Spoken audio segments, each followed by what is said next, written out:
What's going on, you guys? Dominic61 here, and today's gonna be my official Bumblebee movie review.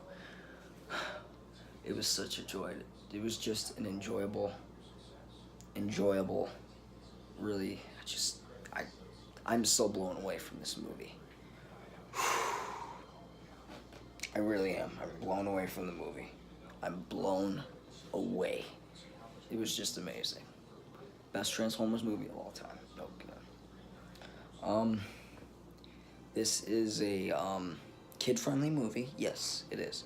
There's swearing in it, of course, but it's so kid-friendly. And they go back to the basics. So where do they start off? Okay, spoilers ahead. So if you don't want to listen, then I'd click off right now. So where do they start off? On Cybertron with Optimus, Wheeljack, Ironhide, Ratchet, RC, Bumblebee, all of them, and then there's Ravage, the Jaguar, Soundwave, Starscream. You know, it's funny when, not funny, but it was mind-blowing to hear him say, Ravage, eject.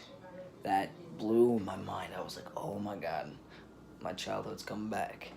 He said Ravage, eject, and Ravage just, he wanted to bite off Optimus's parts and turn him into junk.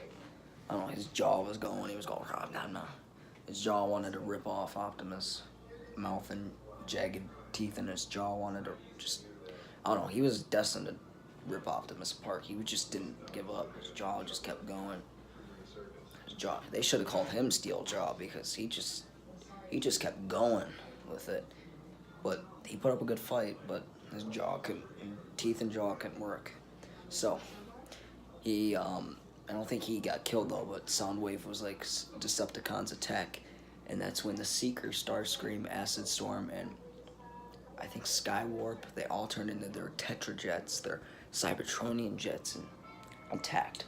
And their jets looked amazing. Their transformations with the jets looked amazing. So yeah, they escaped Cybertron, except one, Cliffjumper. Cliffjumper was unfortunately killed by Sharon Dropkick. He was killed off in a brutal way. They took his arm off the joint. They just literally had it hanging. They took it off the joint, and they said, we want to know where Optimus Prime is. So he wouldn't tell him. Cliffjumper looked amazing, by the way. So Dropkick sliced him in half, and his whole body just split apart. I was like, you did not kill Cliffjumper. You did not just kill Cliffjumper like that, but Cliffjumper always dies. I don't know why.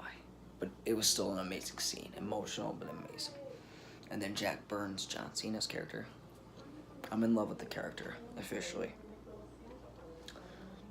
He's a Sector 7 agent. He's funny. He's enjoyable to watch.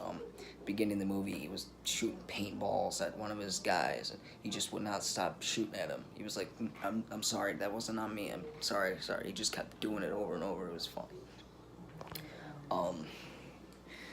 Who else? Oh yeah, Sharon Dropkick were amazing. I couldn't even believe their designs were just, oh my god. When they arrived on Earth, they just had their vehicle forms. Dropkick was the AMC Javelin. It was a nice 1971 Javelin. Really nice AMC Javelin. I couldn't even say it was the AMC Javelin, and then Shatter had the Plymouth Satellite, a red one. The red Plymouth Satellite, and Dropkick was the blue AMC Javelin. That looked really cool. And then, like, during the middle of the movie, they scanned their air vehicles, where Shatter was a Harrier jump jet, and Dropkick was a Super Cobra attack helicopter. So yeah, but the Decepticon that I fell in love with was Shatter, because she was amazing. She was badass, and I loved her Harrier jump jet form. Her Harrier jump jet form was cool. And at the end of the movie, she transformed and used that jet mode a lot. She used that jet form a lot. She transformed into her jet, nearly killed her jump jet, nearly killed Charlie, and we'll get to that later. But there was just a lot that happened. Bumblebee was cute, man. There was so many jokes and pranks that they did on the bullies of Charlie Watson, and you know, I fell in love with Jorge Lendenberg Jr.'s character as well. Memo and Charlie Watson was an amazing character. The emotion appeal was definitely there between Bumblebee and her. They had a connection immediately, and I enjoyed that. But yeah, another reason why I enjoyed Sharon, because, you know, not only was she a Harrier jump jet, because I like jets, and was she a Plymouth satellite in red, but she had a human skull, like literally human skull. The human proportionates were just, I mean, the human face was just so proportional. Like her eyes to her jaw were all human. Her eyes to her jaw, like it went from, I don't know, it looked like a human skull. Just eyes, the cheeks, the jaw, you know, it was like just looking at it, like looking at a normal human skull, like legitimately. And she had like jaw guards, she had like red jaw guards, she had her red eyes, and her cheeks were just like, she had like sharp edge, jagged edge cheeks, and just her face was just amazing. I enjoyed it. I did. I enjoyed it. But yeah, she had a human skull and jaw and stuff like that. It was just, her face was just, it was creepy actually, really creepy. And then Dropkick, he had this like static talk, like he talked like through the green wave, like green like you know, like signal waves. But he was really cool too. Justin Theroux, I think, who voiced him. Justin Theroux, who voiced him, was amazing. They did such an amazing job. They really did. So yeah, at the end of the movie, John Cena, Jack Burns, I said that backwards. Jack Burns' character, aka John Cena, Jack Burns ended up turning into a good guy and helped Bumblebee escape. And I really like Jack Burns' character. John Cena's character, Jack Burns, was just incredible to watch. He was funny. He had the military feel to him and everything. But then in Dropkick and Shatter, they put up one hell of a fight at the end. I'm telling you, that's the best Transformers battle I've seen. And I know Michael Bay's put up some amazing battles, but this one was just clean, and oh my god. They just went at it, and at the end, Bumblebee end up chaining Dropkick and pulling his joints all together. One of his arm joints went off, the other arm joint went off, his head joint popped off, his leg joint popped off, his other leg joint popped off. It was just like his body went into pieces. He turned into junk, literally junk. And then Shatter, she was crushed by a boat, like this big ass cruise ship, and an explosion. But it was an amazing movie. The Bumblebee movie, I give it a 10 out of 10.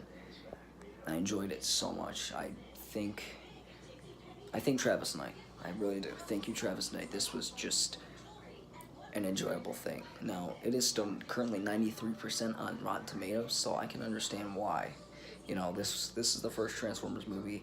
Well, I don't know, the 1986 one had really good in it. But this one just, it felt close to home. Just, it was emotional and happy at the same time. I had a good time. I enjoyed it. So yeah, if I'd give this movie a 10 out of 10 stars, I enjoyed it. Especially for the holidays. It's a joy to watch it during the holidays. Alright, I hope you guys enjoyed my Bumblebee movie review. And I hope you guys go see it yourself, because you guys will enjoy it as well. I promise you. You guys will not leave the theater disappointed. Well, I don't think you will come this far, because if you have not seen it, you probably won't watch the spoilers. So yeah, I hope you guys enjoyed the video, and this is my official Bumblebee movie review. Let me know what you thought of the movie down below if you've seen it. But I don't spoil it for yourself if you haven't seen it, because I want you to enjoy it. Alright, I'll see you guys later. Hope you guys enjoyed the video.